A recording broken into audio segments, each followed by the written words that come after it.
Welcome to the Banker Lamp. Please enjoy the video. You start by preparing the package correctly. Weigh it, measure dimensions, and affix a clear shipping label. Once done, double-check the access point location and hours so you don't arrive after close. Make sure the label includes recipient and return info. If you printed a UPS drop-off label, keep the tracking number handy. You're doing this to avoid delay and extra fees and to make the drop-off purely a quick handoff rather than a last-minute fix.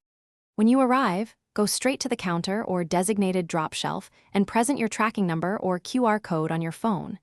You should tell the attendant it's an access point drop-off so they log it correctly. If it's self-service, place the package in the assigned bin and scan per instructions.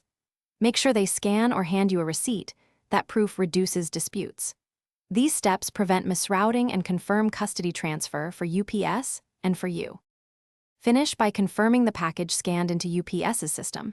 Check the app or website within a few hours and again at 24 hours. If you received a receipt or took a photo of the label and the staff member, keep that evidence for tracking issues.